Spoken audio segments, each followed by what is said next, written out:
Hello and welcome to my podcast, Study and Future. And I talk today about values again. And I talk again to the wonderful Lois McGuire, and we talk about values. My name is Annett Grossmann, and I'm a professor at the University of Applied Science in Heilbronn, Germany. And I talk to Lois McGuire in Florida. So how is it going in Florida, Lois? It is a beautiful day in Florida. Hot, but beautiful.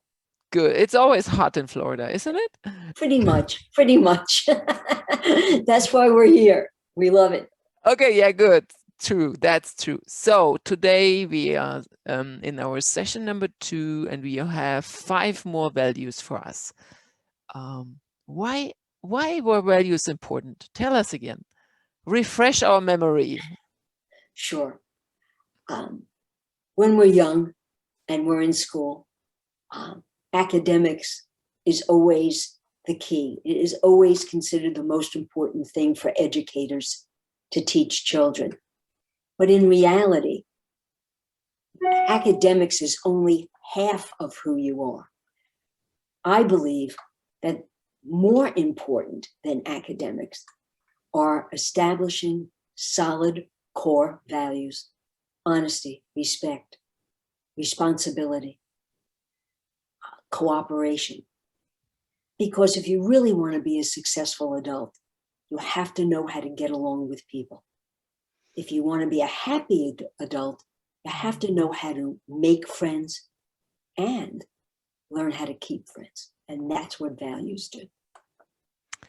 So is it kind of, you're talking about secrets? Because maybe people don't know, but why do they not know? Because nobody is telling them. So this is like secret telling thing here. What's secret number 5 or value number 5? Let's call it like that. Value number 5. What did you bring? Sure. I think a value and a skill is learning to be organized. And that starts in your head. When you wake up in the morning, start thinking about your day. What do I need to do today? I know that for me, before I left work every day, before I went to sleep when I was in school every day, I wrote out a list of what I needed to accomplish the next day. Now, you don't have to do it in writing, but have it in your head, because what that does is it sets the stage so that you have a successful day. Now, everyone is different in how they organize their life, in how they organize their desk. If you know how to find something on your desk and it looks like a mess, I'm good with that. I'm good with it, as long as you can find it. That's okay. But if you take a minute and think, am I always running around in circles?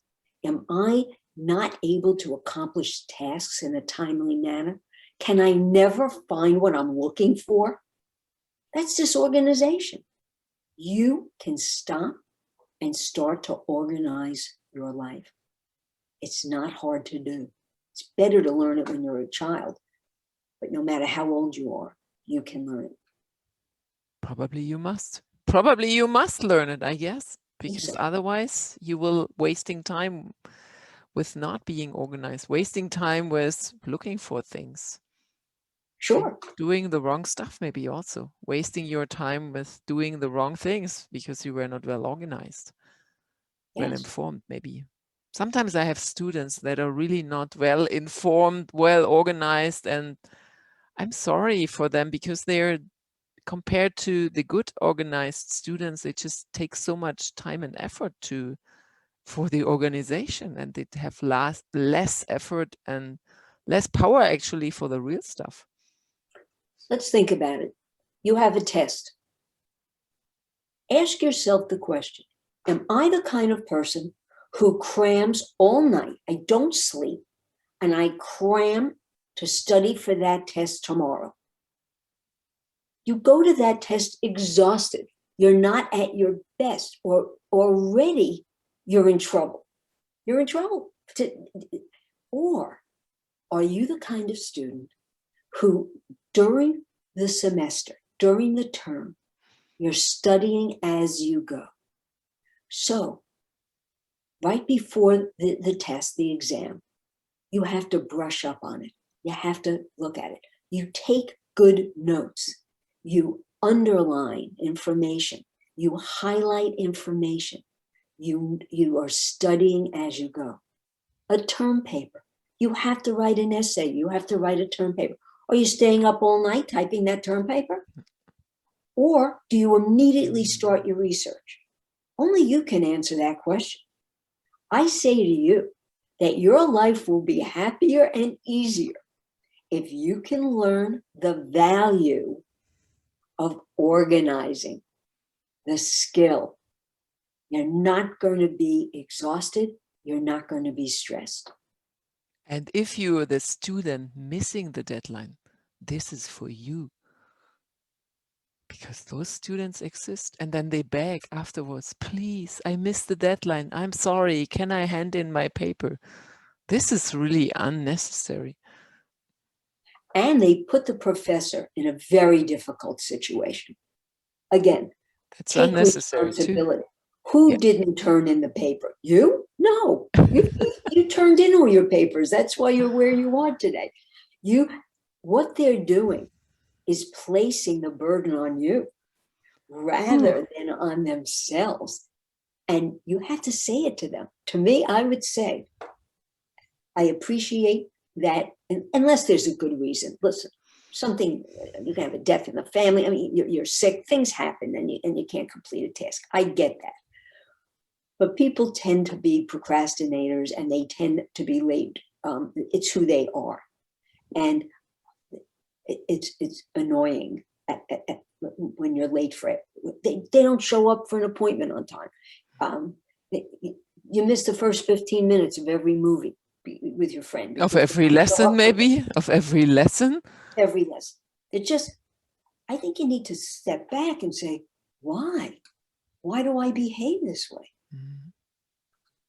If you're late for work every day, you will not be in that job very long. Yep. Take my word for it. With me, if you miss your deadline, you might get an extra task, and then you have 2 tasks. So it's just more work if you miss it. I get that. I think that's excellent, actually. Yeah. Sure. Fine. Now you'll do 2. Yeah, but then I have to correct 2, so that's not that excellent for me. They still got you. They still got you. Yeah. So let's try to avoid that. Lois, what's value number 6?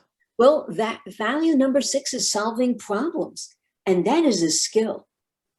Everyone has issues every single day, and small or large, and they have to be solved. Instead of saying, oh my goodness gracious, what are we going to do? This is overwhelming. Stop a minute. Unless it's an emergency, if you have time, think about what the issue is, and then take the steps, write them down if necessary, of what you have to do to solve it. Most problems are not emergencies. Now, if it's an emergency, if you've learned the skill of solving problems, you'll be able to handle an emergency very, very quickly. And you'll feel confident to be able to solve the problem. Mm-hmm. It's all about confidence. And as you solve problems, you'll build up confidence.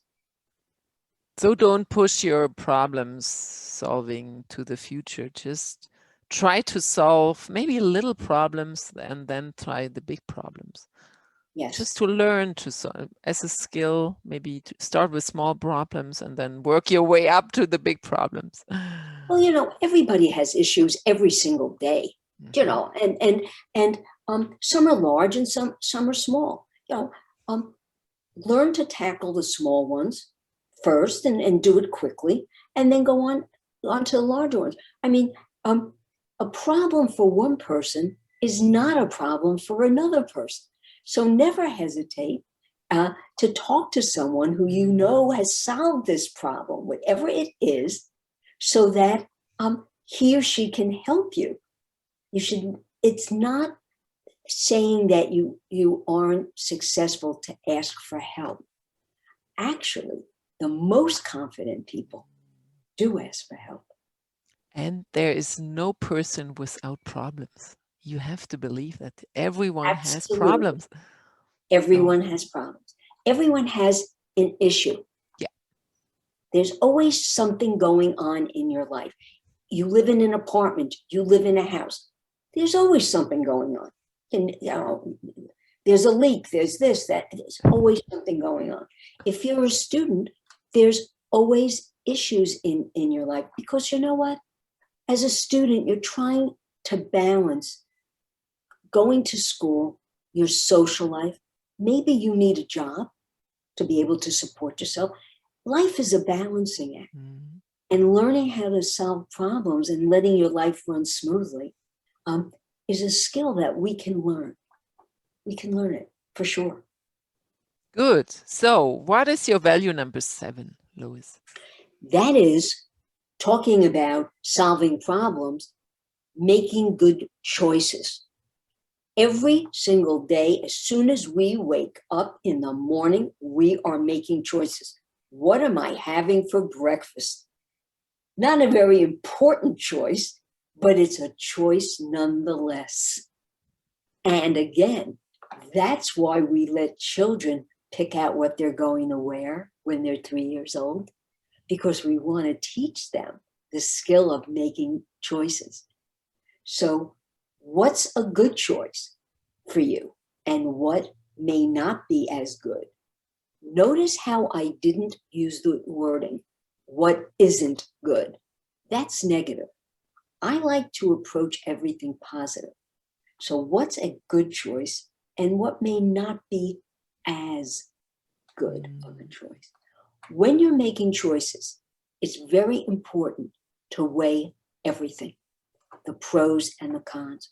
A very, very good way to do that is just to make 2 columns, pro and con.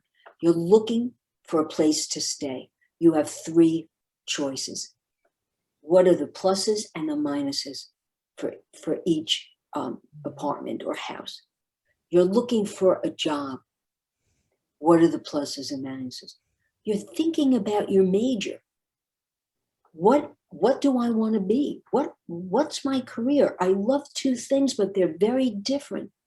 I love computers and technology, but I also love music. Well, 2 very different careers. And maybe you need to think about the choices.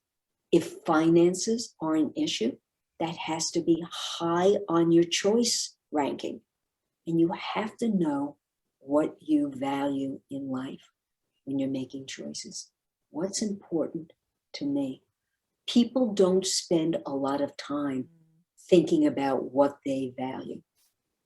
So, but if you made your choice, then stick with it and don't worry about it and don't really regret it, because that's also, you know, the choice you made because you thought about it. And if you think good about your choices, you don't have to really fret, you know, what did I choose, this or that. So if you make good choices, it also saves you time, because you just cannot look back. Look, yes, you can look back, yeah, but you cannot take your choice back. Listen, once you've done it, you've done it. Yeah. No one likes, in the United States, I don't know if this is Germany, they call it a Monday morning quarterback. No, they don't call it like that. But what does it mean? A Monday morning quarterback or a backseat driver. Okay. Oh, a backseat driver. I know. No one likes someone after the fact saying, you should have. When you're about to say that to someone, please stop. Yeah. It's not helpful. They already know what they should have done. And it just hurts them. It's not helpful. Once we make a decision, follow through on the decision and then assess it afterwards. That's another skill. Learning how to accomplish a task and learning what worked well with that task and what we need to do to improve upon it the next time we need to do it. These are all skills, and we can learn them, and they'll make us much more successful in the long run. They really will. it's interesting, without even realizing it, the next value is being respectful. And I just mentioned that about being not being a Monday morning quarterback. That's respectful. I think if one of the most important values you can have as a person is respecting another person. You don't have to agree with that person, but you have to respect their right in saying what they believe. You can disagree, but do it respectfully. I am married 50 years, and people say to me, how have you managed to be married to the same man for 50 years? One word: respect. Ooh, so easy, huh? Well, when we were first married and we were having our first disagreement about something very foolish, my husband wanted to wear a shirt with a frayed collar, and as a 22-year-old, I didn't want him to. And we were starting to argue. It dawned on me at 22 years old that this is silly. And I stopped it and I said to him, you know what? Hopefully we're going to be married a very long time. So whenever we disagree, let's do it respectfully. Let's never say the words that we know can hurt another person. Because when you're angry and you're having a disagreement, you like to be a little hurtful. I want everyone who is listening to this, if you learn nothing else, learn to respect another person, and never, ever, ever, whether it's to your parent, to someone you're dating, your spouse, your colleague at work, your professor, I don't really care who it is. Always talk to them in a respectful manner, no matter how you feel. You could be boiling inside. I want you to stop for a second and control yourself and treat them with respect.